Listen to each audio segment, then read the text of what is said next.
Hi gang, Diana here. Welcome to my studio.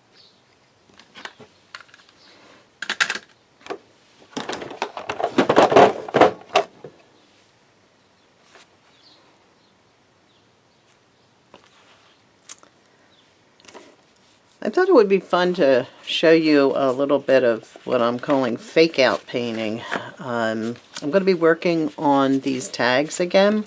I wanted to just show you what I'm doing with these. First of all, you can get tags anywhere, but if you want to do watercolors, I would recommend watercolor paper. And I'm using this XL pad, and it is 9 by 12. So the large tags are a little bit bigger than that. So, but you know, I'm not going to waste paper. So mine are 6 by 3, which is just a little smaller than that, which is no big deal as far as I'm concerned. And then I just take these tags and, you know, clip off the edges and hole punch them so that they will fit on my binder ring. So let me put these away for the moment, and let's just show you this fake out painting. And the first thing I'm going to do is, first of all, using distress inks, and I have a couple of stamps here. I also have Tombow markers, and I have some distress markers. The two really perform exactly the same.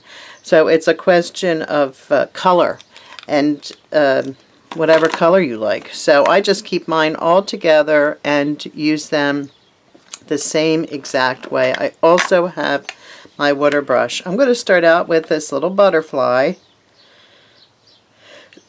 Oh, excuse me. The pollen is getting to me. I'm going to just stamp that right there. And I'm using peacock feathers. I could do this a couple of different ways. So I'll probably show you 2 ways in this video, and then another way another day. Okay, so I've got my water brush, and you can see this was a really good choice because it has dark areas and light areas, and I'm just going to back us down a little bit. Get a little closer.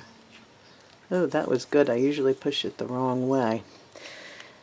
So my water brush is nice, and I'm just going to sneak some of this color down into the butterfly.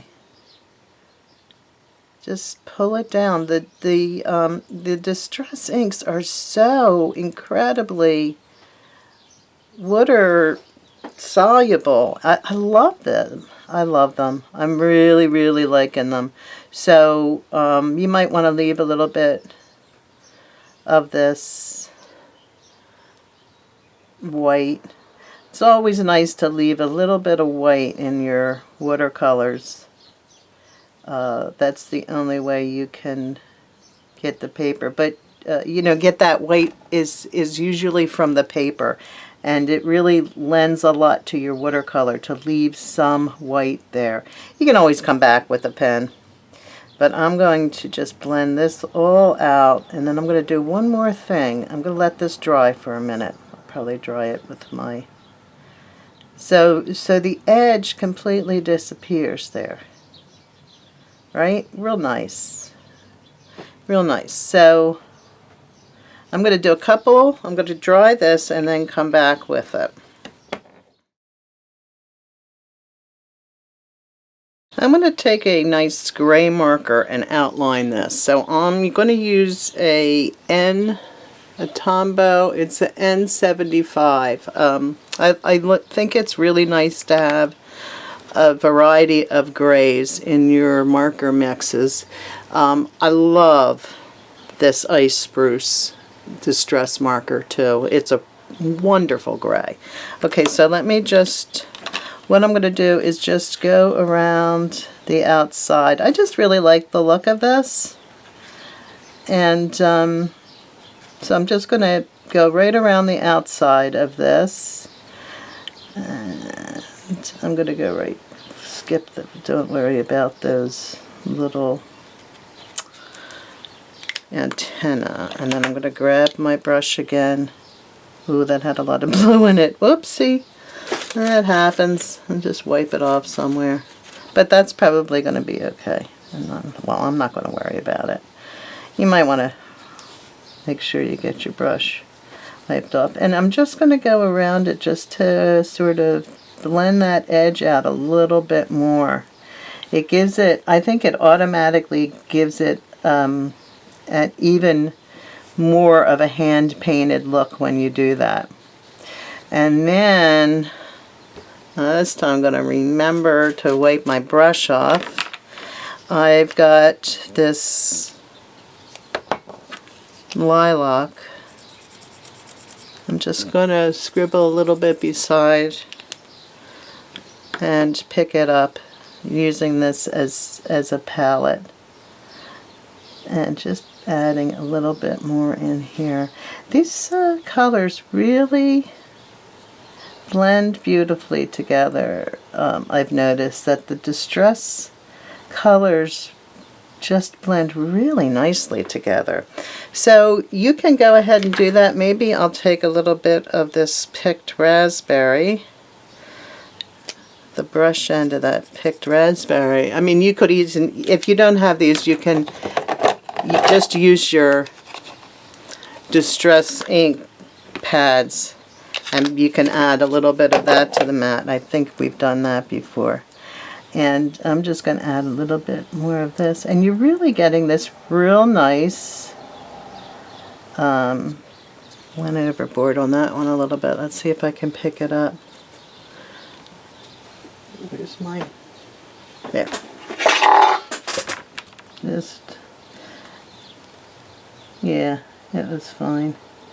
So, I mean, you don't need to be too careful here. A way to work this a little bit easier so you don't have to worry too much about staying in the lines is to heat emboss it with clear embossing powder. That works really well too, but I'm liking the way this looks. And you know, you could even add a few more colors. So that's cool. Let's put this away for a moment. I mean, I certainly could do some more with this card, but I wanted to show you one more way to work with these. And actually I'm going to use the pumice stone, which is right here. You could do a really light, like, antique linen too, but I'm going to use the pumice stone. And this is another, I like Hero Art stamps for some reason. They always seem to do the trick for me. I think this was a Hero Art stamp too. I'll link them. I'll link them below. So, I'm just going to do one stamp here. Just stamp it once with the pumice, okay? Alright, and then again with, let's use abandoned coral this time. This is pretty much the same technique that I used the other day in another video with distress inks. I'm going to take this yellow and put it in the center. And I'm going to search for an orange too, because I want a little bit darker around the edges. So I'm just going to draw that circle with the orange, because that'll give me that darker around the edges look and make it pop off. So there we go. And then just let that sit and puddle a little bit. Okay, and then once again, let's dip into that raspberry. I mean, gorgeous, right? And here's the thing with using the pumice that I like, is that you're going to be able to pull the darker gray in to the create a little shadow effect there. And you can also pull it out just take your time and go slow. All this stuff, you know, takes practice. But the pumice is nice for creating a little bit of shadow play around the edge of your little painting. So just go ahead. I like the ones that are behind it's really good to make them either darker or lighter. In this case, looks like they're going to be lighter, and that could be just a question of taste here. They could be two different colors altogether. See, now that one's front, so that one's behind. So now I'm going to have to make them darker because I messed up. Okay, just go a little bit down like that. Okay, so this one is in front, so now they're going to be lighter in front. Okay, so I'm just going to pick some of that up. So just mess around with this. I think this is such a fun technique, and really makes it look like you painted that yourself. If you put that in your journal, everybody would say like, whoa, did you paint that yourself? I just put a little more pumice out, that pumice stone, and I'm going to actually put these rear ones, I'm going to put a little shadow right there, a little more shadow right in the rear. Sorry about that, gang. Okay, you can see better now. Okay, just keep wiping off your water brush, or use a regular brush, whichever.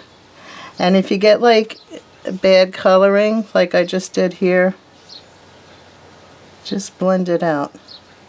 Nobody's going to even know. You can go around, and most any mistake that you make can be rectified with that gray marker trick that I showed you. So this is going to be in shadow in the back, and let's see, this one is in shadow. Just the ones that are behind I've chosen to put in shadow now. If you're confused by what I'm doing, I'm kind of confused by what I'm doing sometimes. Okay, so you see how much like a real paint, like that looks like you painted it yourself. So, and you know what's cool? If you can do this and practice a little bit, at some point you'll have you're working on your muscle memory now. So you could start painting them yourself without, but just, I mean, just for some really great instant results, try this. Outline stamps, such as this flower stamp, or that other stamp, that butterfly stamp I was using, work really good. I had this poppy stamp I was going to use. I think that's a Hero Arts too. I'll link the stamps below. But give this a try. Just give yourself permission to play with it a little bit. I'm going to just darken things here a little bit.